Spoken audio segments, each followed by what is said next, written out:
আমাদের তো এখানে থাকার কথা ছিল না। যেই গণ অভ্যুত্থানের ফসল হিসাবে আমাদেরকে এখানে আসতে হয়েছে, আমি না আসলেও অন্য কেউ আসতো।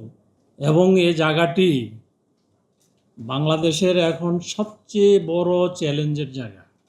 আমরা যেইভাবেই বলি না কেন যে আমরা সারা জীবন চ্যালেঞ্জ ফেস করেছি, চ্যালেঞ্জের মধ্যে আমাদের সারা জীবন কাটিয়েছি, কিন্তু ত্রয়োদশ নির্বাচন বাংলাদেশের ইতিহাসে যতগুলো নির্বাচন হয়েছে সবচেয়ে বেশি ঝুঁকিপূর্ণ হবে, এতে কোনো সন্দেহ নেই।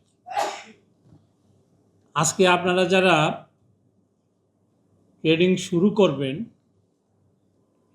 এই ট্রেনিংটা যত মজবুত হবে, আমার সেই পুলিং পার্সোনাল থেকে শুরু করে নির্বাচনী কাজে যতজন লোক কাজ করবে তারা তত মজবুত হবে।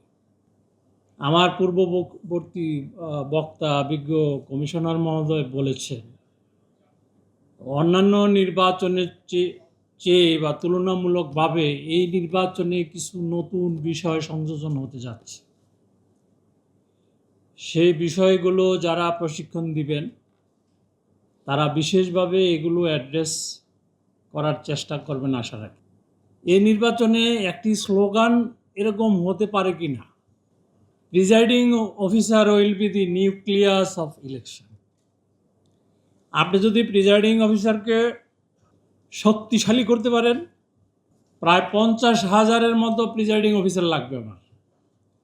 50,000 নির্বাচিত প্রিজাইডিং অফিসার যদি আপনি সিলেক্ট করতে পারেন, তাকে যদি সঠিক প্রশিক্ষণ দিতে পারেন, তাকে যদি সাহস যোগাতে পারেন, তাকে যদি এই মেসেজটা দিতে পারেন যে নির্বাচনে কোনো দানাই ফানাই হবে না, এবং এটা দিতে হবে। আজকের নির্বাচন কমিশন এই চ্যালেঞ্জ উতরানোর কোনো বিকল্প নাই। এই নির্বাচন কমিশনকে এবং নির্বাচনের সাথে আপনারা যারা জড়িত আছেন, ভালো নির্বাচন না করে দ্বিতীয় কিন্তু কোনো বিকল্প নেই, করতেই হবে। নায়াসিনামাইড ও স্যালিসাইলিক সমৃদ্ধ লিলি ফেস ওয়াশ, যা ফেসের ডেড স্কিন সেল দূর করে দেয় দ্বিগুণ ফাস্টার ব্রাইটেনিং।